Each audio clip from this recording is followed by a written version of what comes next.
kids! My name is Leah Thomas. I'm a transgender woman, a former college swimmer, and the first trans athlete to be named Division I NCAA champion. I really hope this is an okay time because it is day 1000 of being a girl. Woohoo! Womanhood does not exist without trans women. I dare you to try and stop me from going into a women's bathroom. It will be the last mistake you ever make. Yes, the meat. I promise I can help him get home and then you'll never see me again. You're assuming he as a pronoun. True. Yes, sorry, good point. Are you he or she? I don't know who needs to hear this, but if a child, a minor, comes out to you as trans, gay, lesbian, bi, whatever, your first move should not be immediately to go tell the parents. I speak as someone who is always misgendered, like, all the time. I'm a little trans girl, small and cute. What's that? That's Basil. Is he or they with us? Some carry hate. We carry the largest trans pride flag to ever be flown in a national park and unfurled it on the side of El Cap to prove a point.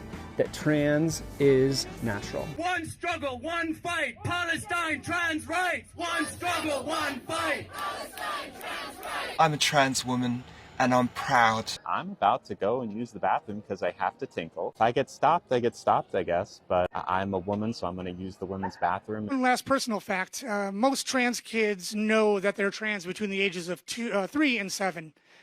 My daughter knew around 2 and a half. No assimilation! Trans-liberation! No assimilation!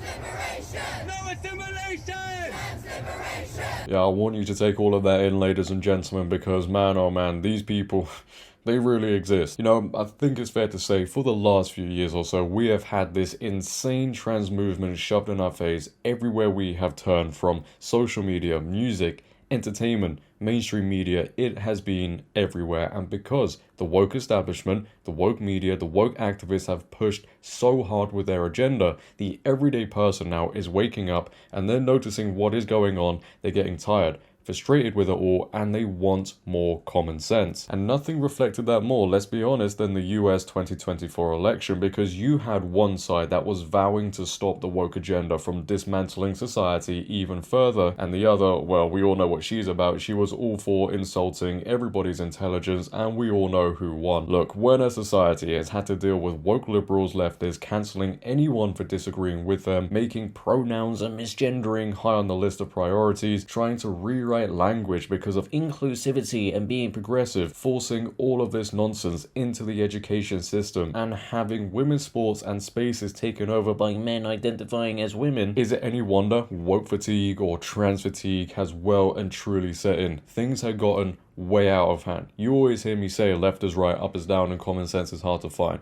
We had been dealing with such nonsense for so long. People want to move on from it. They want normality, and I think we are well and truly in a time now where we are moving away from delusion and moving into a time of common sense. And in this episode today, as you can all see, I'm going to be talking about some, not all, but some of the most important things that have contributed to this whole trans movement breaking down and society slowly but surely changing direction. But before we all get into it, ladies and gentlemen, as always, if you could, make sure to leave a like rating, as it really helps out the video, especially on these videos. All your support really does mean the world. If you're new, hit that subscribe button, turn on bell notifications so you never miss a video, share this video, and let's get into it. So going back to the 2024 US election, and as I mentioned a minute ago, men identifying as women and taking over women's sports, it was a big issue in this election. Many people were talking about it. Men and women were calling for this to be solved, and because Donald Trump recognized that and made a promise to stop the issue of women's sports being taken over by male athletes, this is another reason among the many others as to why he won. And let's get into this issue of men identifying as women and competing in women's sports. This has caught a lot of attention over the last few years, because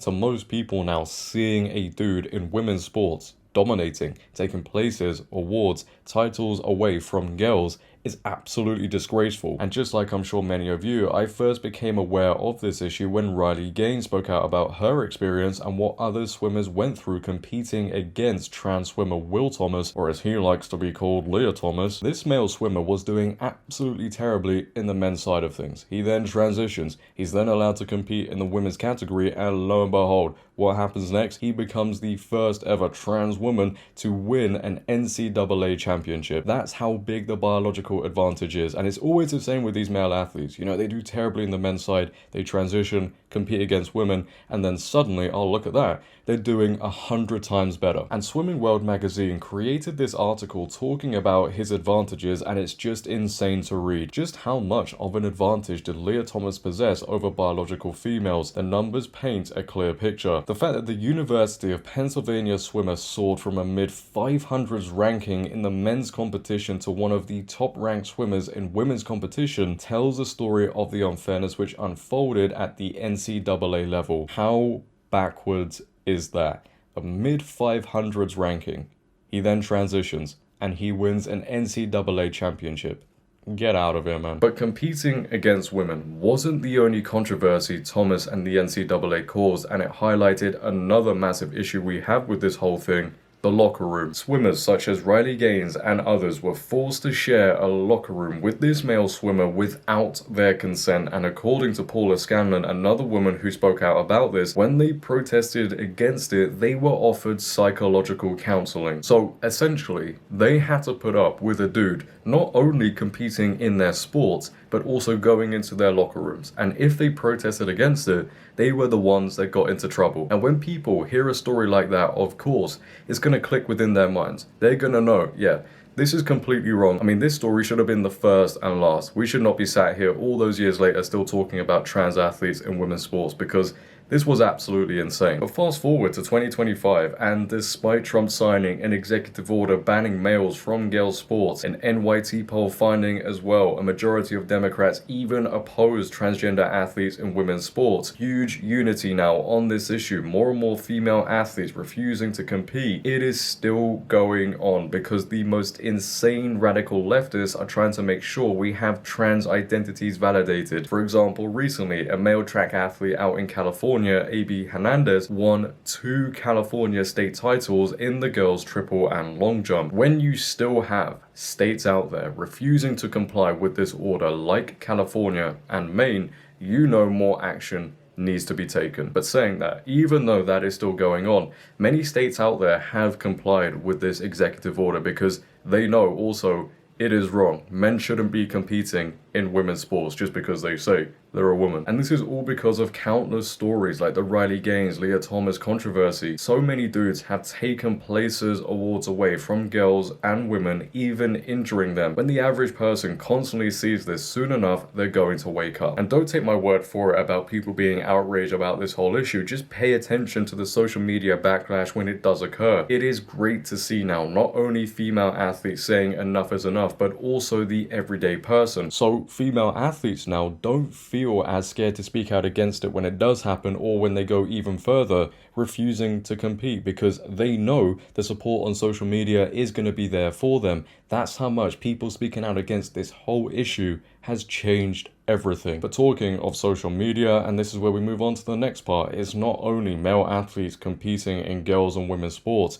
causing the trans movement to implode, it is also influencers. We have seen all over, mainly TikTok, trans influencers causing controversy because of the content they are posting. From Jeffrey Marsh, who, as we know, was called out for all the videos he made directed to children and was telling them things like boys and girls don't exist and encouraging them to go no contact with their family. He even posted a few videos last year telling people to cut off their family if they voted for Trump. Hi. Should you cut off contact with family members just because they are voting for Donald Trump? Yes. Hi, this is a series about cutting off your Trumpy family members. Hi, listen, if someone voted against your humanity, you're not going to go home and see them over Thanksgiving.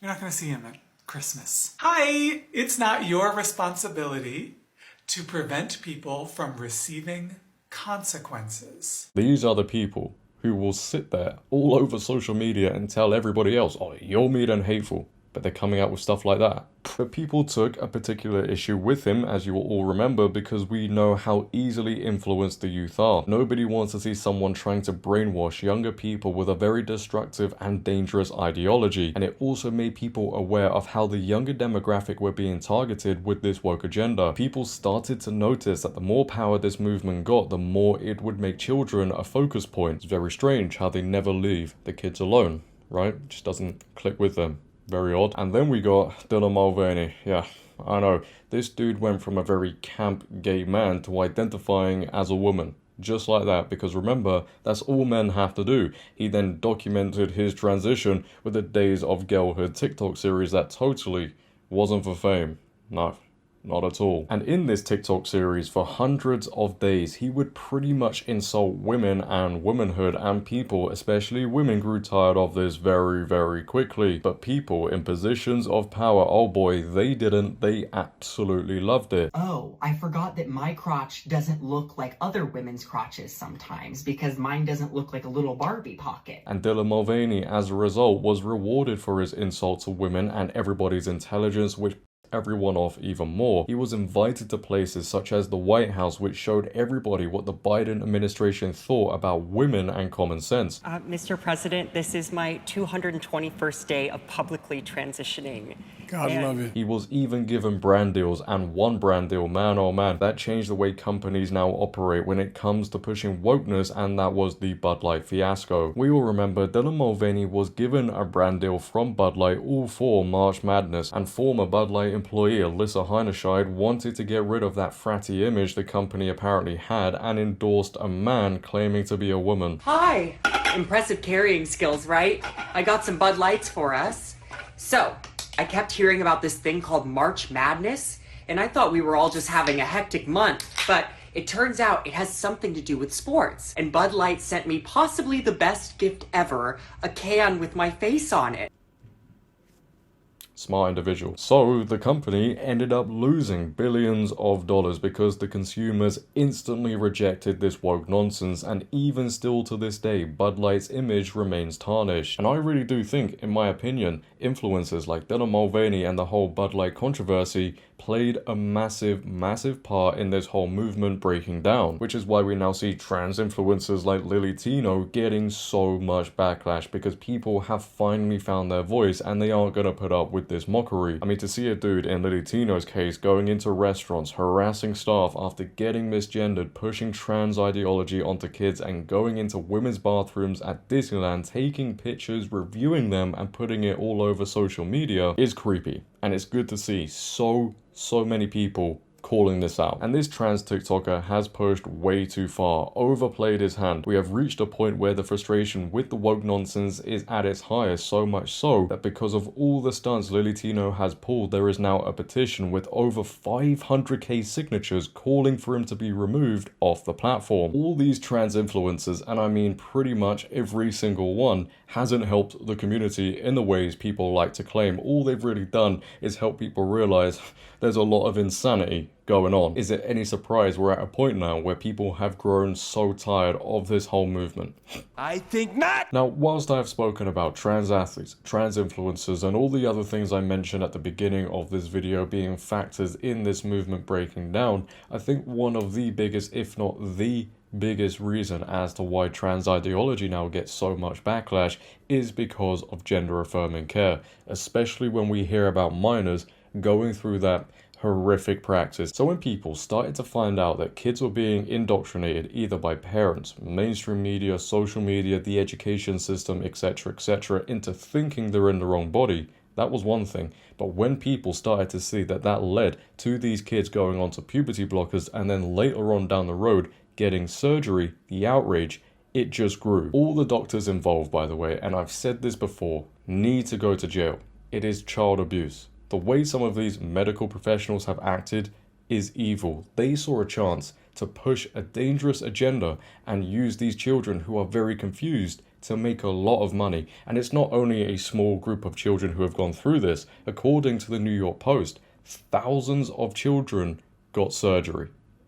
What? As you can see, over 5,700 American children had trans surgery between 2019 and 2023, a medical group has claimed, and they say they were treated like guinea pigs. Completely agree. A new national database maps gender-affirming care for minors, listing where children are getting puberty blockers, hormone replacement therapy, and sex reassignment surgery, and calls out some of the nation's most notorious providers. Researchers were able to identify a total of 13,994 minors across the United States who received medical treatment for gender dysphoria over the course of 4 years. Shockingly, over 5,700 of those kids were operated on. That is insane. In all, they found 5,747 unique patients receiving gender-affirming surgery, whether it be a mastectomy or genital reassignment surgery, as well as 8,579 patients on puberty blockers and/or hormone replacement therapy. Overall, they counted more than 60,000 total prescriptions written. In all, the cost of insurance claims submitted by the roughly 14,000 patients amounts to $119 million according to the new website. Thousands of children, as you just saw, have been put on a path that is irreversible. We know now the damages puberty blockers cause. You can't go back from a surgery. These kids have changed their lives because of something that they're going through that isn't being treated properly. And again, these medical professionals, these doctors, have used this for their own gain. And it's not even just the children that were taken advantage of, it's also the parents. Because these doctors, these medical professionals, will emotionally guilt trip them. You've heard of so many stories, the parents will turn up and the doctors will say, oh, if you don't allow them to do X, Y, Z, it could get worse for them mentally, they could end up taking their lives, which is kind of interesting because studies are now coming out claiming that it's after getting, for example, surgery, that these people experience worse mental health issues. As Fox News go on to report, trans surgeries increase risk of mental health conditions. Ideations, a study has found transgender individuals face heightened psychological distress, including depression, anxiety, and ideation, partly due to stigma and lack of gender affirmation, as stated in the study, which was published in the Journal of Sexual Medicine. The study focused on 107,583 patients 18 and over with gender dysphoria. They determined rates of depression, anxiety, suicidal ideation, and substance use disorders were significantly higher among those who underwent surgery assessed 2 years later. Now, the people in that study were 18 and over, and they're going through that. So you just think about people who are younger and have gone through similar practices and how they're feeling. They get sold a lie, and clearly, so do the adults. They get told, oh, it's going to be sunshine and rainbows, when clearly it isn't. And that very same lie can cost people their lives. So these medical professionals, these doctors, these woke activists, they do not care about that. And they wonder why they are now facing so much backlash, and society is saying, hey look, we're done with this. And some of those people who go through all of that, and then they experience the after effects of going through those procedures, end up detransitioning. And they expose what goes on and how badly gender affirming care can affect people. For example, a detransitioner 20 is suing Planned Parenthood for rushing her into transgender hormones and surgery that she says distorted her and left her covered with hair. And then famously, we have Chloe Cole, who all of you will know about. She has come out and spoken about this whole practice and exposed how dangerous it really is. She spoke of her transition and detransition as a teenager with Tony Katz at CPAC 2025. During the interview, Cole recounted how her transition began at just 12 years old with puberty blockers. By 15, she was on testosterone and underwent a double mastectomy, a life-altering surgery she now deeply regrets. At 16, Cole made the profound decision to detransition, returning to her female identity. Fighting through tears, she described the physical and emotional toll of these irreversible interventions, expressing her pain over the long-term impact they have had on her body and psyche. Now, these are just a couple of the many stories you can find out there, and I cannot stress enough how important these stories have been in pushing back against all of this. And ever since Trump has been elected, his administration has really come down on this issue because of the information and stories we now have. One of the many executive orders that he signed was restricting gender care for young people. And to further prove that society now is done with this madness, we got some great news coming out of Tennessee recently, because the court has decided to uphold a ban on gender affirming care for minors. In a 6-3 ruling on Wednesday, the court's conservative majority rejected a challenge from transgender adolescents and their families who argued that the ban violates the Constitution's guarantee of equal protection. And in my opinion, and I don't think this is just my opinion, I think many people share this as well, it should be across the board, not just in Tennessee, but across America, across the world. Kids should not be going through gender-affirming care. Now, I know what some of you may be thinking right now. A lot of the stuff I've covered so far is coming out of the US. So why don't we talk about a place closer to home, the UK, because the trans movement over here as well, boy, it is imploding. And let's stay on the topic for now of gender-affirming care. Many of you will know about the Tavistock Gender Clinic that was exposed over here in England for the insanity that was going on. Whistleblowers came out and spoke out against it. Also, people who had been referred there called out what they were put through. I mean, check out this headline that was put out in 2022. At least 15 under 4s were referred to NHS Tavistock Clinic to undergo gender care services. At least 15 under 4s. What? A similar number of 5-year-olds were referred between 2021 to 2022 to the highly controversial Gender Identity Development Service at the Tavistock Clinic, the country's at the time only gender identity service for children. NHS documents state in total over 5,000 children were referred to Tavistock service in the past 2 years. Again, this article was put out in 2022, and that was over concerns they were suffering from their gender identity not matching their biological sex. What the actual was going on there? These are kids. They don't know left from right, but apparently people over there at the Tavistock Gender Clinic somehow came to the conclusion that they were confused about their gender. Yeah, I think a lot of parents need to be questioned as well. Now, because of reports like that and independent reviews about that place, it was forced to close down.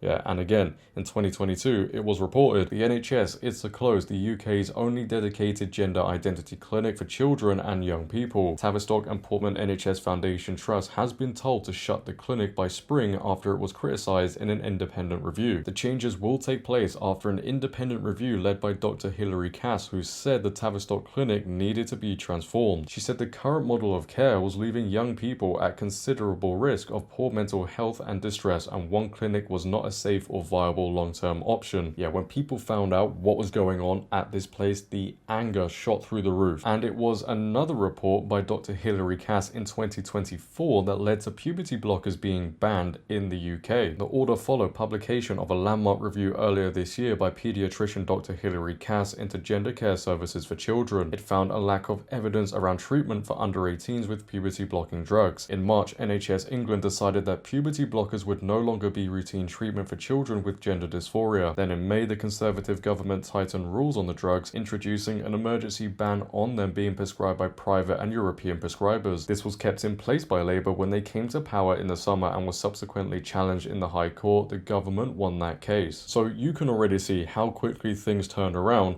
when stories came out again about the Tavistock Clinic and information on puberty blockers. But now moving on from that, just like in the US, as you would expect, this trans movement had heavily been affecting women and their rights in the UK. However, because of the growing backlash towards this agenda from the average person and influential figures like Kelly J. Keane and J.K. Rowling, who have gone through, by the way, so much abuse for speaking out against it, as have a lot of people, we saw a monumental change here in the UK. It's crazy that we needed this sort of change, but it came about nonetheless. A Supreme Court ruled that legally men cannot be women. Judges at the UK Supreme Court unanimously ruled that a woman is defined by biological sex under equalities law. It marks the culmination of a long-running legal battle which could have major implications for how sex-based rights apply across Scotland, England and Wales. The court sided with Campaign Group for Women Scotland, which brought a case against the Scottish Government, arguing that sex-based protection should only apply to people that are born female. The unanimous decision of this court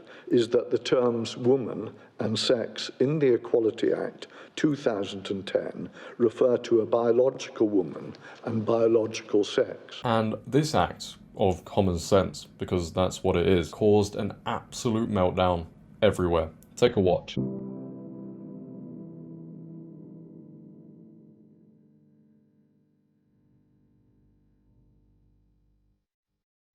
You've probably heard about this Supreme Court's ruling on the definition of the word woman.